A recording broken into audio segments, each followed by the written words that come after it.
But look at the second one, the words happy. Now I look forward with eager joy to receive the holy habit of Our Lady and to live a life of union with love divine. So they're all 23, they're all single, they live in the same convent, they eat the same food, nobody to our knowledge drinks alcohol or smokes cigarettes. And what happened? On average, the nuns, next slide, that expressed high gratitude lived 10 years longer. We had a pill that would make you live 2 years and 2 months longer, be $1 trillion, $4 trillion. And this is being authenticated in other studies. But this was an amazing goal that could be followed for 8 years. Next slide. This is a game that was taught to me by my then 7-year-old granddaughter. She's now 12. Her name is Mira. They live in New York. And this is something you can do with your kids and grandkids, nieces and nephews. It takes 1 minute to do. So we're sitting down for dinner, and we're about to have dinner. She says, Nana, before we have dinner, we're going to play a quick game. I said, Mira, what's it called? She says, Thorns, Buds and Roses.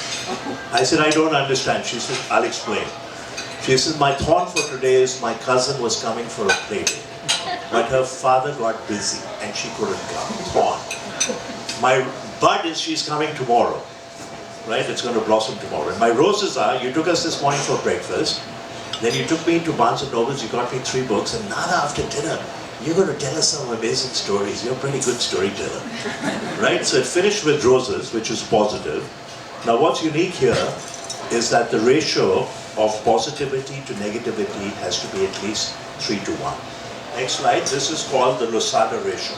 Next slide. After Marcel Losada, next one, who was an economist, and what he showed was that negativity is very heavily weighted.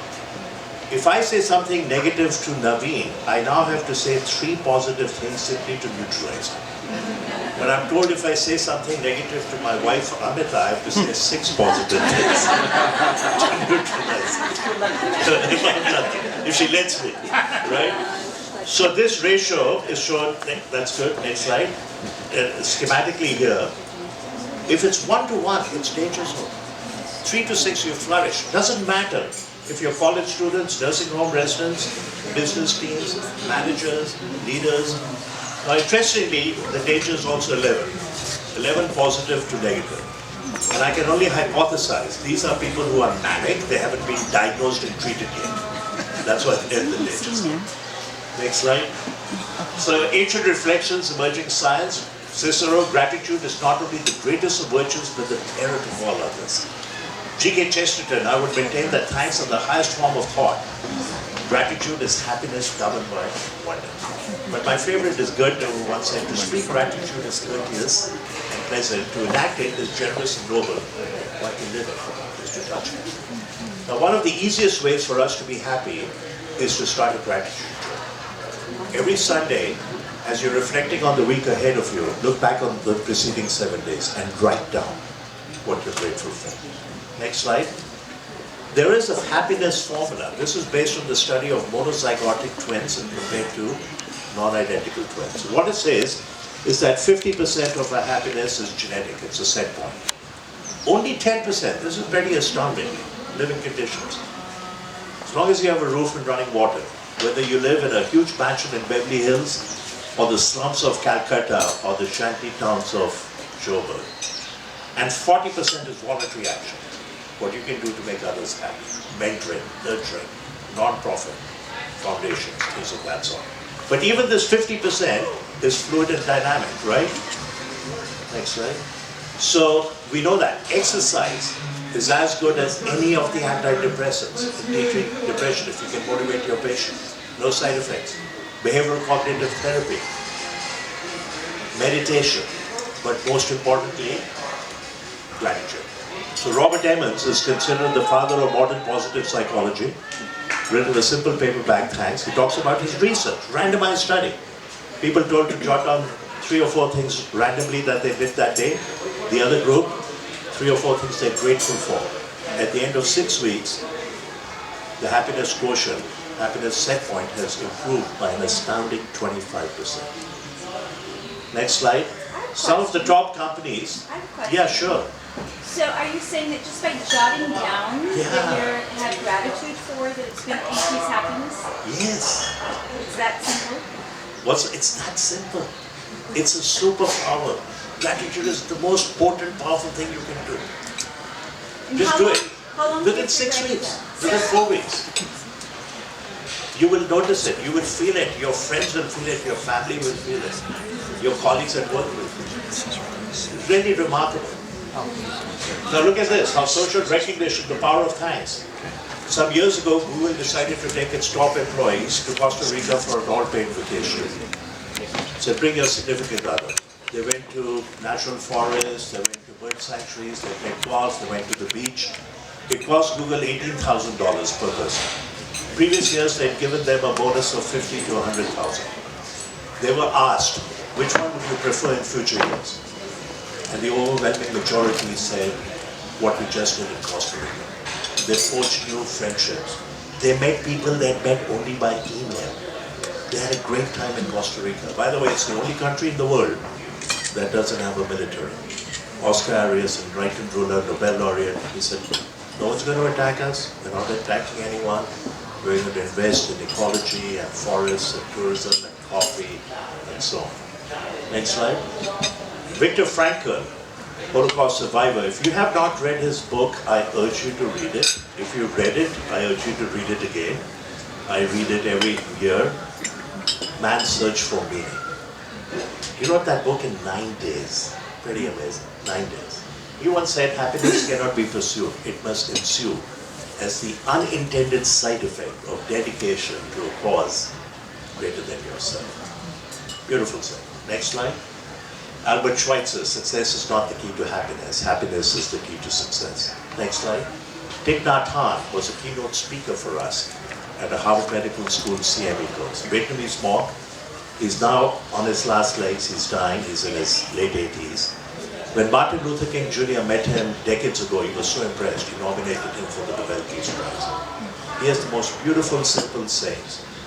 And he once said, there is no way to happiness. Happiness is the way. Next slide. But this is one of my favorites. John Lennon, the Beatle, goes to school, and the teacher gives the kids an assignment. Write on what you want to be when you grow up. He writes, happy. And he hands it to the teacher. Next slide. The teacher says, John, you did not understand the assignment. And he replies, and you don't understand life. 5 years of age. His mother, every night when she tucked him into bed, said, John, when you grow up, I want you to be happy. We remember that. Children are the modern day philosophers. Next slide. Look at this. I gave a talk in Worcester at Assumption College. I share my slides with everyone. By the way, you can use my slides. You don't have to give me attribution. You can modify them.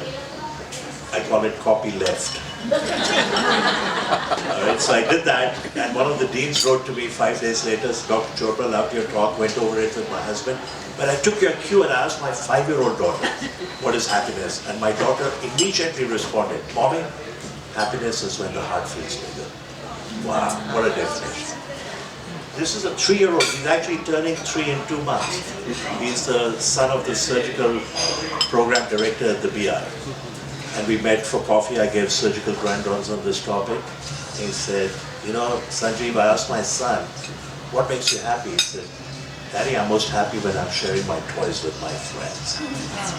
The kids get it. Next slide. This is what some of my friends and colleagues have said. But you can see it's what we've talked about, gratitude, breaking bread with friends, being kind to others, being in the moment, right? Being content with what you have. Putting a smile on a stranger's face. This is a friend who, together with her husband and Mark Anthony, the Latin American singer, has started a foundation called Maestro Cares and now built 13 orphanages around the world. So I decided a few years ago, you know, Siri knows the answer to every question. I said, Siri, what is the secret to happiness? And the answer came back, it is unequivocally shocking. And then I happened to be at Mayo Clinic as a visiting prof, so early in the morning I go, I get my coffee, and I'm wearing my suit and tie, and as I come out, there's a coffee shop right next to the Starbucks, but it's closed, it's 6:30 in the morning, but there's a sign there, it's like, Money can't buy happiness, but it can buy chocolate, which is kind of like happiness. Next slide. These are amongst the happiest countries. What's unique to Denmark, next slide, is that they work 30 to 40 hours a week. They have universal healthcare, education. A lot of them live in communes, 7, 8 families living together. So one mother has to cook once a week. I'm told that's a formula for happiness. But also, and the kids think, oh, if there are 6 other families, I have 12 cousins. Some of them have grandparents who regale them with stories. But they also partake in a phenomenon called huga, which is informal getting together. So if I'm in Naveen's neighborhood, I don't pick up my phone and call him and say, are you home, can I drop by? I simply ring the doorbell. And he's home, he says, come on in. And we sit by the fireplace. We used to do it. And in India they still do it, right? But we don't do it in the States. We don't even know our neighbors on either side many times. So this is cozy, comfort, convivial discussion. I told there are 2 rules. You cannot discuss politics and you cannot discuss religion. Next slide. I'll conclude by talking about living with purpose. So those 4 things, friends, forgiveness for others, and gratitude, will make you happy. But happiness is more than the sum total of happy moments. And in order to have sustained happiness, we have to find our purpose and live it. Next slide. This is my favorite quote by Mark Twain, and hence the title of the book. The 2 most important days are the day you're born and the day you find out why. Each one of us has a singular purpose in life. Next slide. Now, finding your purpose can come by reflecting on it. Or you witness or experience something horrific. And then you have the courage, the fortitude, the grit, the compassion, the love to say, you know what, this is unacceptable. I'm going to make a difference here. Right? Next slide. Most of us will experience sorrow. When you experience that abyss and emerge from it with a strong sense of purpose, you will have triumph. Next slide. Look at Viktor Frankl, Holocaust survivor. He said, we who lived in concentration camps remember the men who walked through the huts comforting others, giving away their last piece of bread.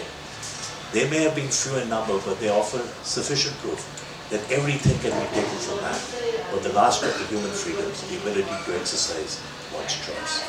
Next slide. The Buddha once said, every life has a measure of sorrow. Sometimes it is this that awakens us. Next slide. Now this is a guy who inspires me.